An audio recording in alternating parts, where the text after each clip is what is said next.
Wow, stories.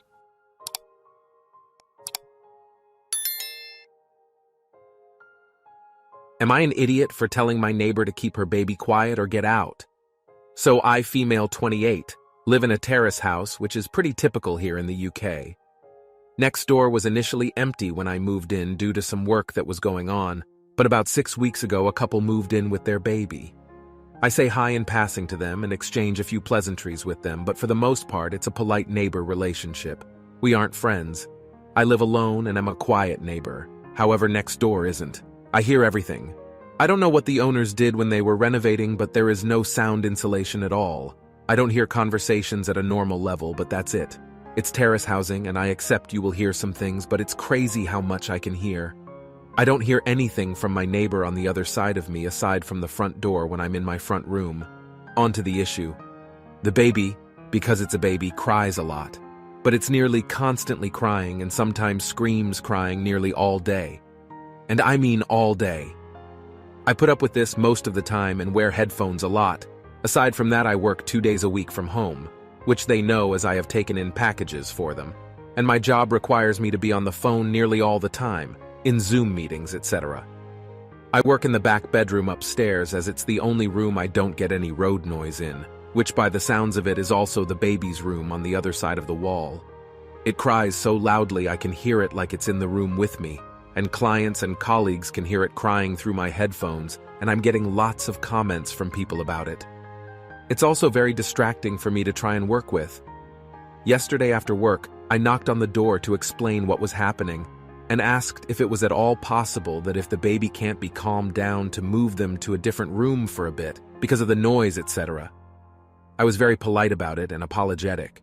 Well, the mother exploded at me, swore at me, called me entitled and selfish, and that I had no idea what it was like to be a mother and how hard it was, and she said she left the baby upstairs so she could go down and have a break from crying, then slammed the door in my face. I feel really conflicted on this because I know babies cry. I know they are difficult to settle, and I imagine with all the crying they are really tired. But I make little to no noise as their neighbor, and it's affecting my concentration work, and people are commenting on it and not in a good way. Was I TA for asking? Edit. I only work 2 days a week because I'm also at university, so I don't have an office to go into the rest of the time. The job is strictly work from home. I also can't do the job anywhere else because I work in a section of banking. I have to have a wired connection to the internet at all times, no Wi-Fi. And the conversations that I have are sensitive and private, so they can't be done elsewhere like Starbucks or a library like some recommended. I am not complaining about the baby crying in general. As I said in the post, I know they cry. I'm not complaining about being woken up early on weekends in the evening when trying to cook or relax, or being disturbed while studying, which I am. This is specifically about the 2 days I am working from home. Looks like I'm investing in an expensive pair of noise-canceling headphones with a push-to-talk button. Edit 2. As it keeps coming up, I own their rent. These are terrace houses, not an apartment complex. No, I can't afford to buy a detached house, a girl can dream. The dad came round this evening. He apologized for his fiancé yelling and swearing at me. Apparently she is struggling with PPD and it's a difficult time for her. As a lot of others suggested, the baby has colic. Long story short, I explained to him I wasn't asking them to stop the baby crying, just if there was anything that could be done on the days I was working from home, etc. He said it couldn't be that bad, so I offered for him to come in and hear what it was like. The baby was upstairs crying again and we were downstairs and it was still very loud. He was surprised it was that loud. They genuinely didn't realize the sound was coming through like that. He apologized for the noise, but both agreed nothing could be done about the crying. He said he would talk to his fiancé about having the baby in a different room when I'm working from home, but didn't know if anything would come from it. Turns out we are both fans of Rise Against, so at least we have some common ground now.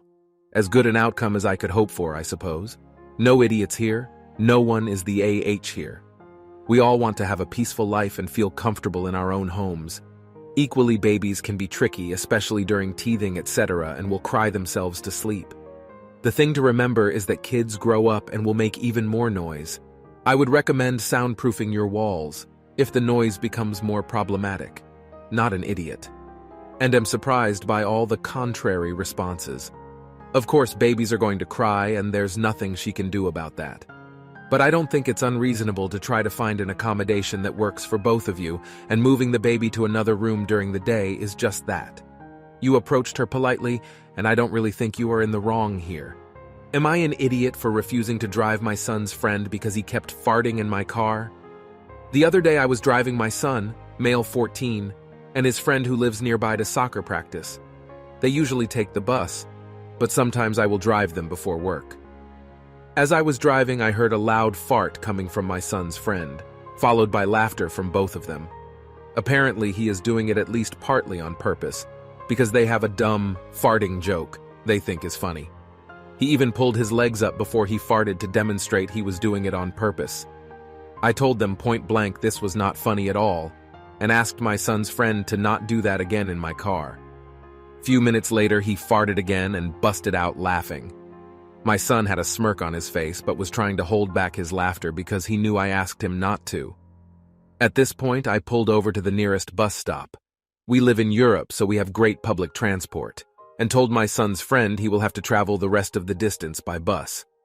Later, my son told me he was embarrassed in front of his friend and thinks I treated him a bit too harshly. Apparently, the kid was also late for practice and the coach scolded him. So, am I an idiot here? Edit. Just to clear some things up, I didn't just leave the kid on the side of the road. I left him at the nearest bus stop to take the bus he usually takes to practice. I am also a dad. From the comments, most people think that I am the mother LOL. Not an idiot. I was tempted to vote the opposite because you maybe should have finished that ride, but never given him a ride again.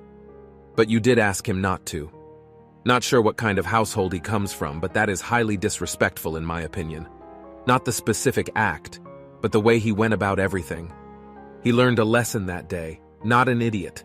If he can't be trusted to do as he's told, it isn't safe to have him in your car.